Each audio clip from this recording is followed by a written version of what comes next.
At a family barbecue, a 62-year-old widow was called the plague in front of everyone. But what no one knew was that she owned the house they were standing in. What happened next didn't just change dinner. It changed the entire family forever. At a summer family barbecue, a 62-year-old widow overheard her daughter-in-law call her the plague that ruined our lives. What her daughter-in-law forgot to mention was this. The plague had been paying their mortgage for 8 years. When I first heard that sentence, it unsettled me in a way I couldn't immediately explain. I've listened to a lot of family stories over the years.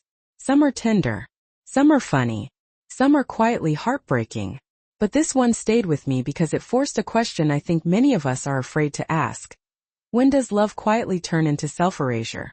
Before we go any further, if stories like this matter to you, if you believe family stories deserve to be told with honesty and empathy, consider subscribing to support this channel. It helps keep conversations like this alive. This is Empathetic Story, and today, I want to walk with you through something deeper than drama. I want to explore what happens when generosity, guilt, loyalty, and money become tangled in ways that slowly reshape a family. Picture the scene. It's late summer. The air is thick with the smell of grilled burgers and sweet corn. Paper plates are stacked neatly on a patio table. The lawn has been trimmed that morning. The flowers watered. Everything arranged carefully, intentionally. Emma stands there smoothing down her blouse, proud of the small details. She's 62. A widow for 20 years. She still believes in these gatherings, in keeping the family connected, even if it takes effort. Her backyard isn't fancy, but it's hers. It holds decades of memory. Her son Michael arrives with bags of ice. He's 40 now, but still has that boyish smile that reminds her of his father. For a moment, there's something tender in that image. The kind of tenderness that makes a parent forget old disappointments. Then she hears it. She's been the plague that ruined our lives. Not whispered in private. Not said in anger during a fight. Said casually. With disdain. As if Emma is the burden. The obstacle. The problem. And here's the part that catches in my chest every time I think about it. No one defended her. The neighbor's dog barked in the distance. The grandchildren kept running through the sprinkler, too young to sense tension. Her brother-in-law stared at his beer. Her sister-in-law adjusted her sunglasses. Silence has a sound when you're the one standing in it.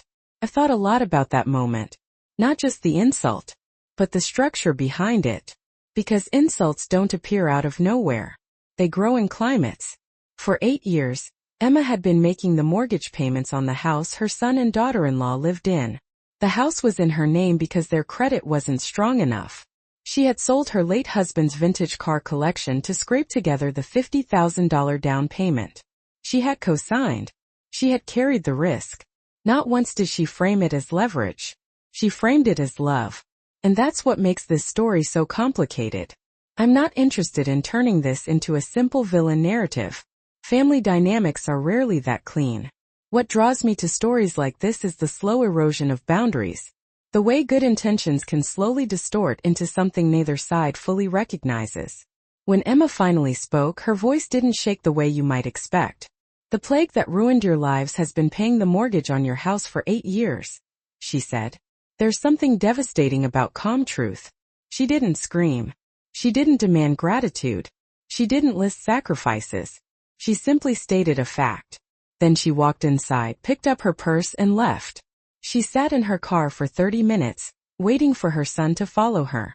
To apologize. To say anything. No one came. That detail unsettles me more than the insult itself. Because what hurts in families is rarely the first cruel word. It's the absence of repair. As I reflect on this opening chapter of Emma's story, I can't help but ask myself, and I want you to ask yourself too, how many times have we confused being needed with being valued? How many times have we tolerated subtle disrespect because we believed that if we just kept giving, harmony would return? Emma believed family came first. She believed sacrifice was the price of stability. She believed that if she absorbed enough of the strain, her son's life would stay intact. But standing in that backyard, hearing herself described as a plague, something shifted. Not loudly, quietly. It was the beginning of clarity. And clarity, I've learned, is often more disruptive than anger. This story isn't just about a harsh sentence at a barbecue. It's about what happens when a woman who has spent decades holding everyone else up begins to ask a dangerous question. What is this costing me? Stay with me because what unfolds next isn't just confrontation. It's awakening. Clarity doesn't arrive all at once. It seeps in through small, uncomfortable realizations, and for Emma, that realization began the moment she stopped replaying the insult and started reviewing the numbers. In so many family stories I followed, the emotional wound is what captures attention, but the financial trail is what reveals the truth. When Emma went home after the barbecue, she didn't immediately plan a confrontation. She opened a drawer. Inside were mortgage statements, bank records, and retirement summaries she had barely looked at in years, because looking at them meant acknowledging something she wasn't ready to face. For a long time, her help had felt temporary, just until they got back on their feet. Just until Susan's business stabilized. Just until the credit improved. Just until the kids were older. Temporary is a comforting word. It suggests an endpoint.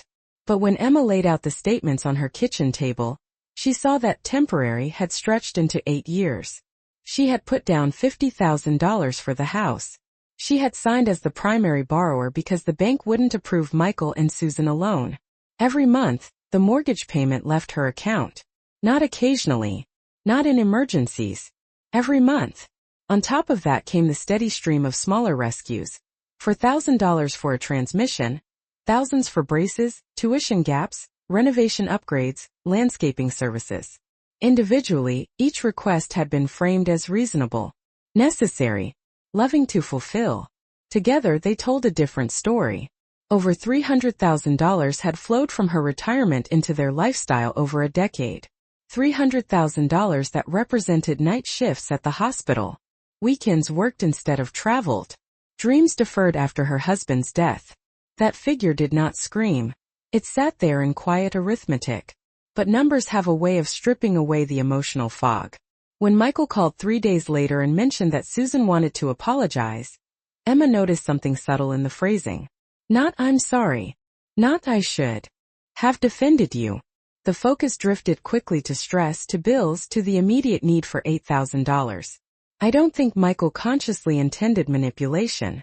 I think he had grown accustomed to a pattern that felt normal to him. Crisis arose and his mother solved it. That had been the rhythm of adulthood for him. What fascinates me in stories like this is how easily help can slide into enabling without anyone naming it. Parents often step in because they can. Because they remember their child at 20, vulnerable and hopeful. Because they don't want their grandchildren to feel instability. Because saying no feels harsher than writing a check. Emma wasn't trying to control her son. She was trying to protect him. But protection without limits can quietly become permission. When she asked him, gently but directly, to recall the loan application years earlier, the rejection, the poor credit, the co-signing, there was hesitation on the other end of the line. It's uncomfortable to revisit the origin story of your dependency. Even more uncomfortable to realize it never truly ended. Michael bristled when she mentioned the total she had given them. Are you keeping score? He asked. I've heard that question before in other families. It carries an accusation. Love shouldn't be measured. But here's the tension I can't ignore. Love may not be measured, yet retirement accounts are. Mortgage payments are. Credit scores are. When generosity threatens sustainability, keeping track isn't cruelty. It's awareness. Emma wasn't asking for applause. She was trying to understand the impact of her own giving. What began to surface for her wasn't just financial strain but a shift in identity. She had become the stabilizer, the backstop, the quiet guarantee that no matter how wide the spending gap grew, someone would close it. And in fulfilling that role, she had avoided something difficult, watching her son struggle long enough to adjust his behavior. There's a painful honesty in admitting that sometimes we overgive because we fear what will happen if we don't. We fear conflict. We fear distance. We fear being perceived as selfish. Emma's generosity had been rooted in devotion. But devotion without structure can blur into self-neglect. She had told herself that family came first. What she hadn't examined was the cost of placing herself perpetually last. When the financial advisor later showed her projections indicating that her savings could be depleted within 5 years of retirement, the abstract concern became concrete. 5 years is not theoretical. It is a countdown. And this is where the deeper question emerges, not about Michael's shortcomings, but about Emma's awakening. How much is too much before help stops being loving and starts undermining both parties? If one adult consistently absorbs the consequences of another's financial choices, what incentive remains for change? As she sat alone at her kitchen table with those papers spread out before her, Emma began to sense that the insult at the barbecue had not been the beginning of the problem. It had simply illuminated it. The real issue was structural. A decade-long transfer of responsibility disguised as support. She had been preserving their comfort while eroding her own security.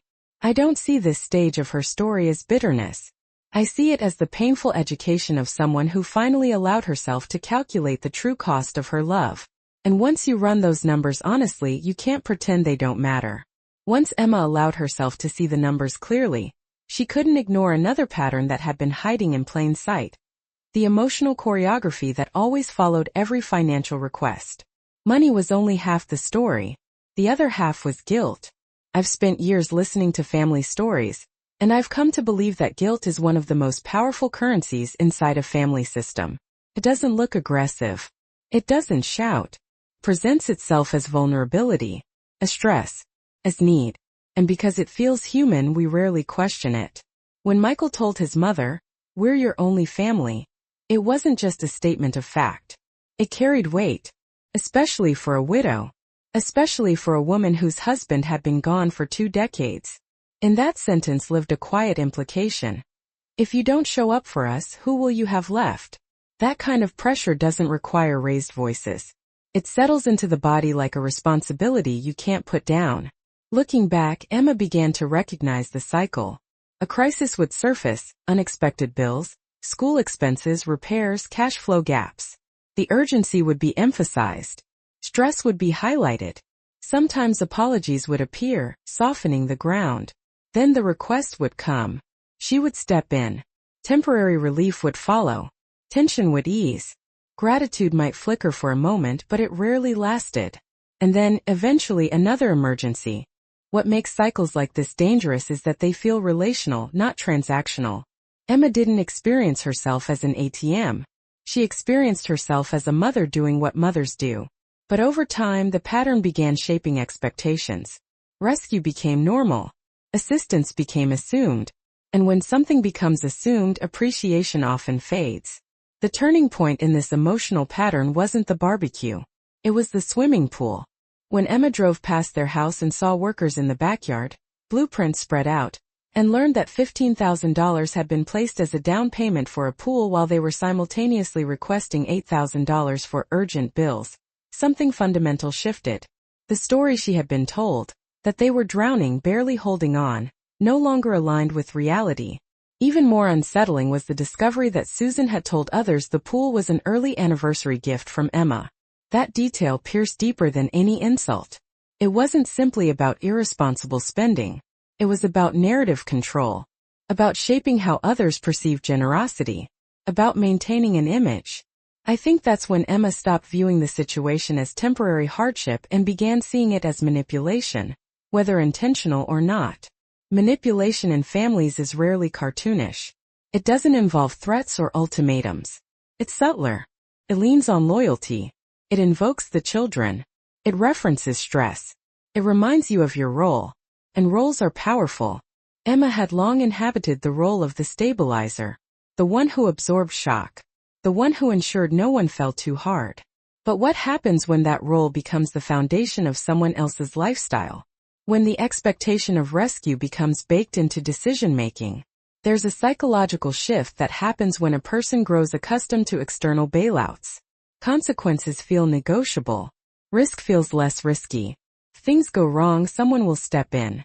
That belief may not be consciously articulated, but behavior reflects it.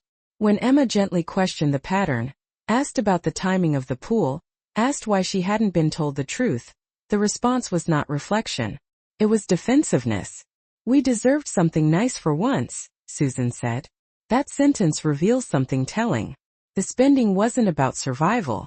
It was about status comparison, belonging in a neighborhood. Suddenly, the urgency around $8,000 looked different. I don't believe Emma felt rage in that moment. I think she felt clarity. The kind of clarity that removes illusion. For years, she had worried that refusing to help would make her appear selfish, that it would damage the relationship. But the relationship was already strained. Respect had already eroded. Her silence had not preserved harmony. It had preserved imbalance.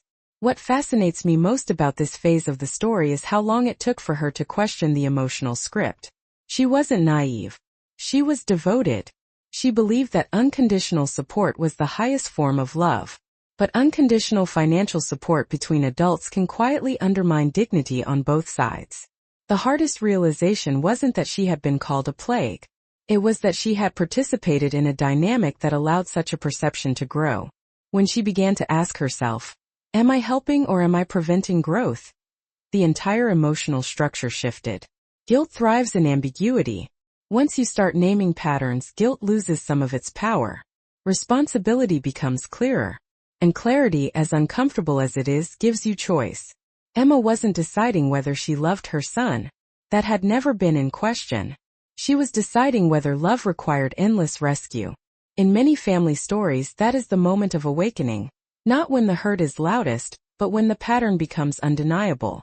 And once a pattern is seen for what it is, it becomes much harder to participate in it without question. Once a pattern is seen clearly, the real question is no longer how did this happen? But what am I going to do about it? For Emma, that question didn't explode into action overnight. It matured quietly. After recognizing the emotional choreography and the financial imbalance, she resisted the urge to react impulsively. Instead, she did something far less dramatic and far more transformative. She sought clarity beyond her own feelings. She made an appointment with a financial advisor. I've always believed there's something profoundly humbling about sitting across from a professional and asking them to evaluate your life in numbers. It strips away narrative. There's no room for emotional justification. Just projections, percentages, timelines. When the advisor reviewed her accounts, the concern wasn't theatrical. It was clinical. Based on her current withdrawals and ongoing mortgage payments, her retirement savings would be significantly depleted within a handful of years. The margin for error was thin. The cushion she thought she had built through decades of work had quietly eroded. Hearing that from someone neutral changes everything. Up until that moment, Emma's conflict had felt relational. Now it felt structural. This wasn't about being hurt at a barbecue. This was about long-term sustainability. It was about whether she would be financially secure at 70, at 75, at 80. And here's what I find most powerful about this phase of the story. She didn't frame the problem as, they're ruining my life. She framed it as, I need to understand my position. That shift in language signals maturity. She called the mortgage company. Calmly. Methodically. She asked what would happen if she removed herself from the loan. The answer was straightforward. The other borrowers would need to qualify on their own or refinance. If they couldn't, the house would likely be sold or foreclosed unless payments continued. The information was not emotionally charged. It was procedural. But in that procedure lay leverage. She then visited the county clerk's office to review the deed. Her name appeared first. She had signed the majority of the paperwork. Legally, she held primary standing. For years, she had felt emotionally subordinate in the dynamic. Now she realized she was structurally central. That recognition must have been disorienting, because it forces a confrontation not only with others but with yourself. If you have the authority to change the structure and you don't, what does that mean? What responsibility do you bear for the continuation of the imbalance? Emma also consulted a real estate attorney, someone she trusted. He outlined her options without judgment. Maintain the status quo, encourage refinancing, or initiate a sale. Each path had consequences. What strikes me about this stage is how unemotional it appears from the outside. Phone calls, appointments, legal consultations. But internally, I imagine it felt like walking through fog that was slowly lifting. Information replaced assumption. Clarity replaced fear. And fear had been driving her for years. Fear of damaging the relationship. Fear of appearing harsh. Fear of being alone. Now another fear entered the picture. Financial vulnerability in old age. When she drove past their house again and saw the pool installation progressing, The contrast between their choices and her risk crystallized. She had been underwriting comfort while endangering her own security. I want to pause here because this is where many people retreat. It's one thing to gather information. It's another to act on it. Boundaries, when they are theoretical, feel reasonable. When they are implemented, they feel disruptive. Emma wasn't contemplating revenge. She wasn't trying to punish anyone. She was confronting a simple equation, continuing as she had been, meant long-term instability for herself. And something else shifted during this awakening. She stopped asking whether she was too sensitive about the barbecue. She stopped framing the conflict around tone or apology. She began framing it around sustainability and accountability. That reframing is crucial. When you center the discussion on emotion alone, you can be persuaded to forgive and move on. When you center it on structure, you are forced to consider consequences. I've noticed in many family stories that the moment of awakening is quiet. It happens in bank offices, in parked cars, in conversations with advisors. It's rarely accompanied by dramatic music or raised voices. It's accompanied by stillness. Emma began to see that saying no would not be an act of cruelty. It would be an act of alignment. Aligning her actions with her long-term well-being. Aligning her finances with her values. For years, she had believed that love required absorbing strain. Now she was beginning to consider that love might also require allowing others to carry their own weight. The most difficult realization in this stage wasn't about her son's behavior. It was about her own participation. She had permitted the structure to continue because it felt safer than confrontation. But safety is sometimes an illusion. As she gathered documents into a folder, prepared for a conversation that would inevitably come, she wasn't fueled by anger. She was fueled by clarity. And clarity has a steadiness that anger lacks. It doesn't shout. It doesn't tremble. It simply moves forward. Emma had crossed an internal threshold. The question was no longer whether something felt wrong. The question was whether she had the courage to correct it. And that kind of awakening changes a person from the inside out. Clarity, once formed, demands expression, and eventually that expression takes the shape of a conversation no one is fully prepared for. When Michael and Susan arrived at Emma's door that evening, the tension in their posture said more than their words. They weren't there to revisit the barbecue. They were there because pressure was mounting.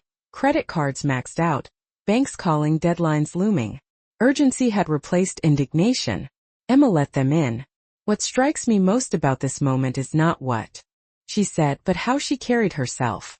There was no trembling in her voice. No ciatrique languor. Just a calm steadiness that comes when someone has already decided internally what must happen. They remained standing at first, agitated, impatient. Emma asked them to sit. She placed a folder on the coffee table between them. It wasn't a prop. It was documentation, mortgage statements, bank transfers, itemized totals. 10 years of financial involvement condensed into paper. I need you to see this, she said. That sentence matters. She wasn't attacking. She wasn't accusing. She was illuminating. As the numbers unfolded, over $300,000 in direct support, another substantial amount in mortgage payments, Michael's expression shifted. Not to rage. To realization. When generosity is abstract, it's easy to dismiss. When it's itemized, it demands reckoning. Susan's first instinct was defensive. Are you throwing this in our faces? That response reveals something important about entitlement. When someone who has benefited from quiet sacrifice feels attacked by transparency, it suggests that the imbalance had become normalized. Accountability can feel like aggression when comfort has been assumed. Emma didn't escalate. She didn't recite every slight or every moment of silence. She centered the conversation on structure. I've made the final mortgage payment, she said. And I've filed paperwork to put the house on the market. That statement wasn't an emotional reaction. It was a structural shift. Susan stood up immediately, disbelief flashing across her face. You can't do that. It's our house. Emma corrected her, not harshly but precisely. The house was primarily in her name. She had consulted legal counsel. She had the right to initiate a sale. This is the moment where many family stories fracture completely. Power dynamics reverse. Words sharpen. Threats are implied. Susan accused her of being cold-hearted. She predicted regret. She invoked the ultimate fear. Aging alone without support. You'll regret this when you're old and alone. That sentence was meant to wound. But here is where Emma's transformation becomes visible.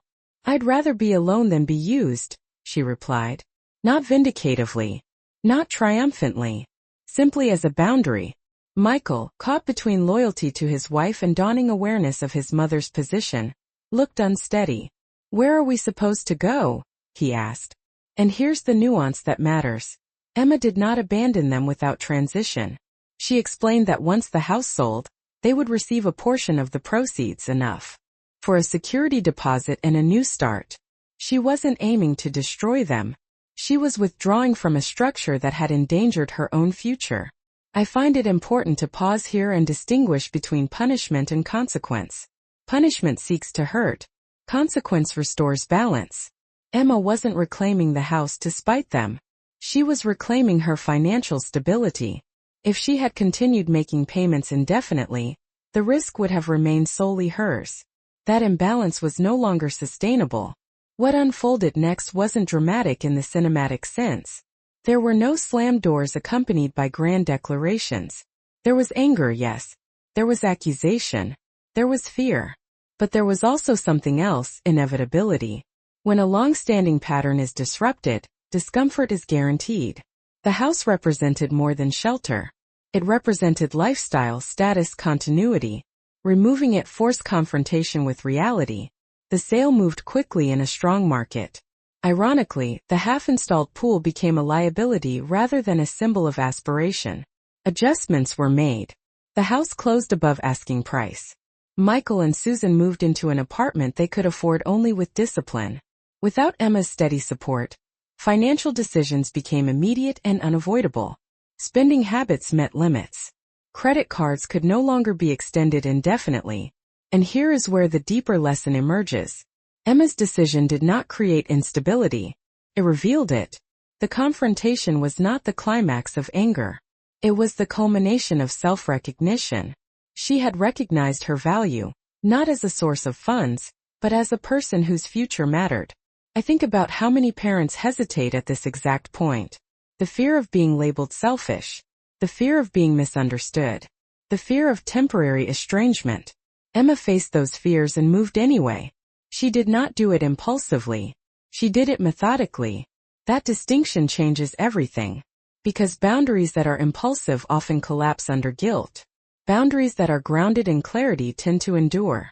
As Michael and Susan left that evening, the air in the house felt different. Not lighter immediately, just quieter. The absence of obligation can feel unfamiliar at first. Emma sat alone afterward, not celebrating, not triumphant, just aware that something fundamental had shifted. She had ended a pattern that had defined a decade. And when a pattern ends, identity must adjust. She was no longer the silent guarantor of someone else's financial life. She was a woman reclaiming her own. That is not cruelty. It is recalibration. And recalibration, though painful in the short term, is often the only path to long-term balance. But when a pattern ends, what follows is not immediate peace. It is the quiet cost of freedom. After the house sold and the legal formalities were complete, Emma expected relief to wash over her. Instead, what arrived first was silence. The kind of silence that settles in slowly, almost politely, before you realize how loud it is. Michael stopped calling for a while. Not out of indifference but out of anger and disorientation. Susan, wounded in pride and status, began shaping her own version of the story in social circles. Emma heard from a friend that she was being described as heartless, as someone who had abandoned her family during financial hardship. The narrative had shifted, and she was no longer the quiet benefactor. She was the villain in someone else's retelling. This is the part of boundary setting that people rarely romanticize. When you disrupt a long-standing dynamic, others must rearrange their identities around the absence of your compliance. And not everyone handles that gracefully. Emma questioned herself more than once during those early weeks. In the evenings, when the house felt still and there was no urgent phone call demanding her attention, doubt crept in. Had she overcorrected?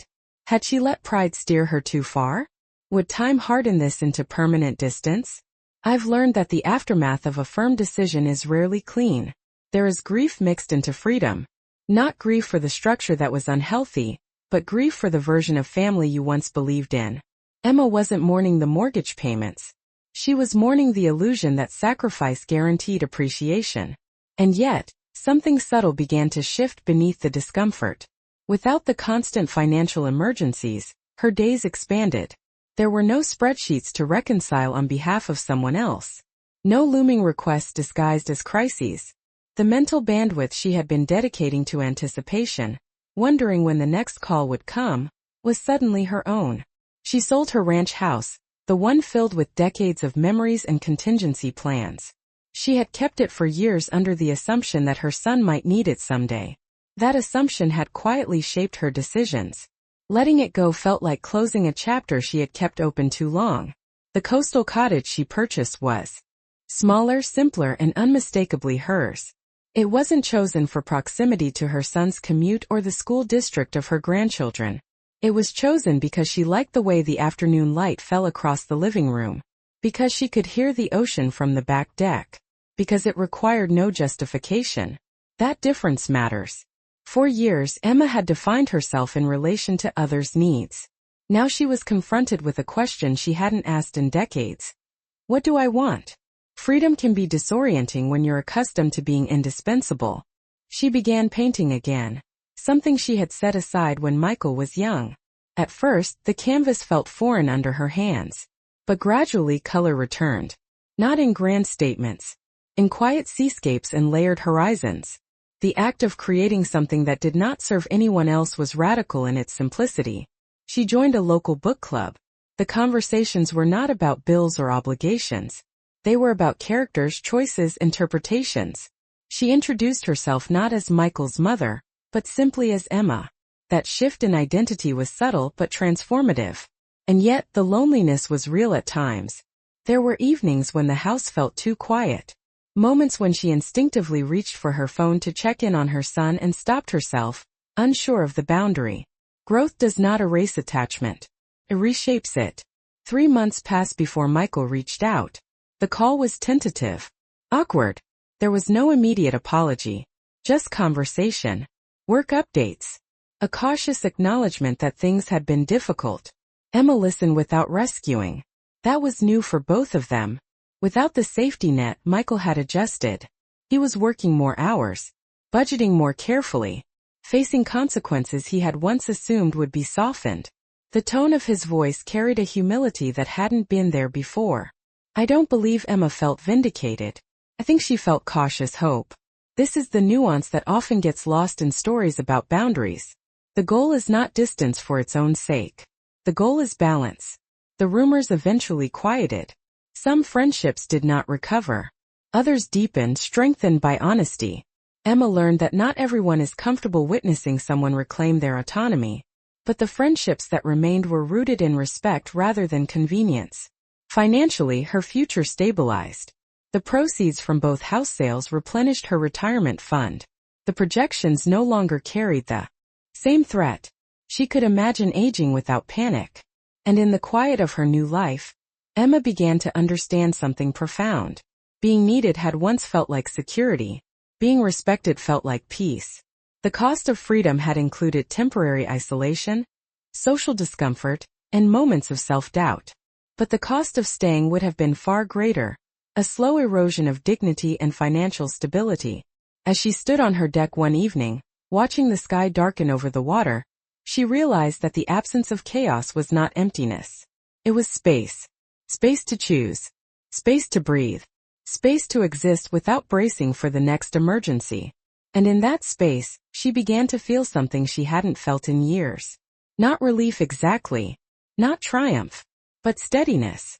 The kind that comes when your life is no longer anchored to someone else's instability. Freedom had not arrived with applause. It had arrived quietly, and it was hers. And it was in that steadiness that something unexpected began to grow. About a year after the sale, Emma stood on the small wooden deck of her cottage, watching the horizon dissolve into soft bands of orange and blue. The air carried salt and quiet. There were no raised voices. No unpaid bills echoing through her phone. Just the rhythmic sound of waves meeting shore. If you had told her 2 years earlier that peace would look like this: smaller house, fewer obligations, a narrower social circle, she might have mistaken it for loss. But now she understood something different. Peace is not the absence of family. It is the absence of imbalance. Michael called again, this time not tentatively but thoughtfully. He had separated from Susan. The months following the house sale had exposed fractures in their marriage that financial insulation had once hidden. Arguments about spending, about responsibility, about image versus reality had intensified. Without an external stabilizer, the weight of their choices rested squarely on them. Emma did not feel triumph. She felt clarity. Removing herself from the structure had not caused the instability. It had revealed it. When Michael visited the cottage for the first time, he didn't arrive with urgency in his voice. He arrived with humility. They sat outside with coffee, the ocean moving quietly in the background. He spoke about work, about adjusting to living within his means, about learning the hard way that convenience can disguise consequence. And then, almost awkwardly, he apologized. Not in passing. Not defensively.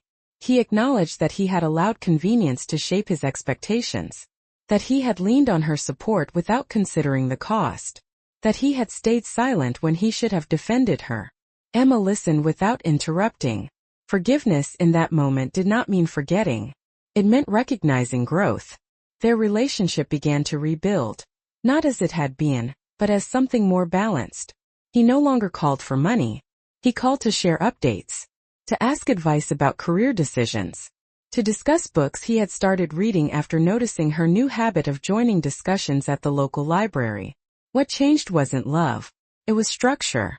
For the first time in years, their connection did not revolve around crisis management. It revolved around conversation.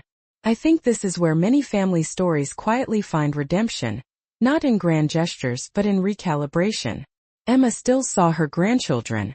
She still attended birthdays and holidays. But she no longer equated presence with provision. Her support became emotional rather than financial. Advice rather than rescue. Susan never reached out again.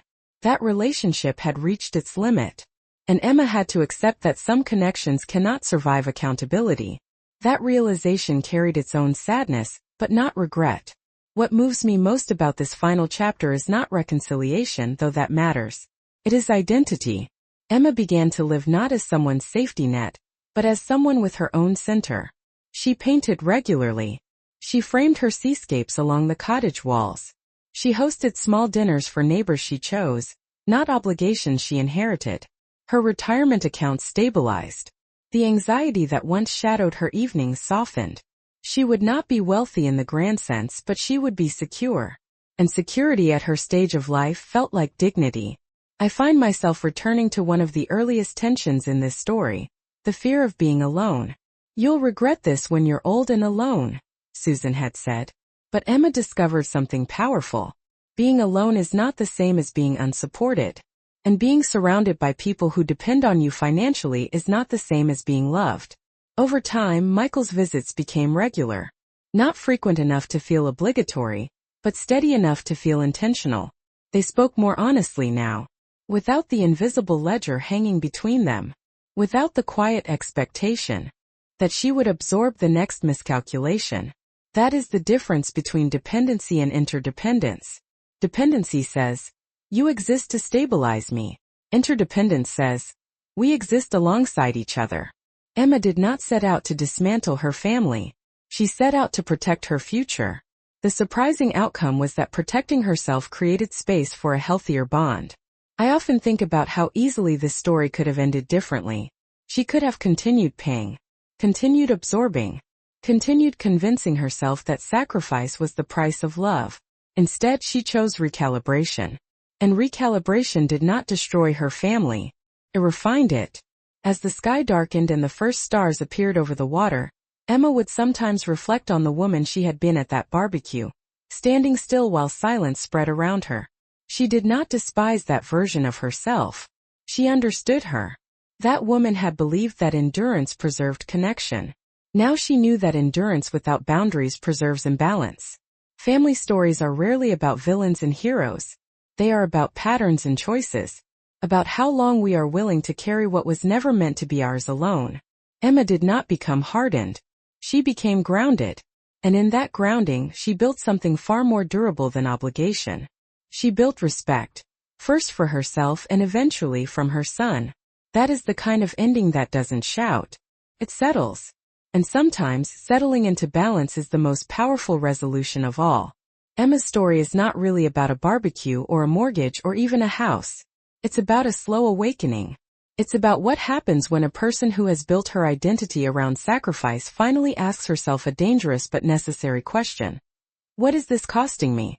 For years, Emma believed love meant absorbing pressure. She believed stability meant stepping in before anyone felt discomfort. She believed that protecting her family required her to quietly erode her own future. But what she eventually discovered is something many people learn too late. Love without boundaries does not preserve relationships. It distorts them. When financial support becomes the foundation of connection, respect slowly weakens. When rescue becomes routine, responsibility fades. And when one person continually carries the weight for everyone else, imbalance becomes invisible, until something cracks. Emma did not destroy her family. She corrected the structure. She did not choose loneliness. She chose sustainability. And in doing so, she created the possibility for a healthier relationship, one built on accountability rather than dependence. The deeper lesson here is this: generosity must have limits to remain healthy. Boundaries are not acts of cruelty. They are acts of alignment. They protect dignity, financial security, and long-term stability. If you are constantly rescuing someone from the consequences of their choices, ask yourself whether you are helping them grow or helping them avoid growth. Applying this to your own life might mean reviewing your financial commitments honestly. It might mean having a difficult conversation. It might mean redefining what support looks like. You can love someone deeply without underwriting every decision they make. Now I'd love to hear your perspective. In one simple sentence, do you believe setting firm boundaries with family strengthens relationships or risks breaking them? Please share your thoughts respectfully in the comments so we can all learn from different experiences. And if stories like this help you reflect more deeply on your own life, consider subscribing to support the channel. Your support keeps meaningful conversations like this going.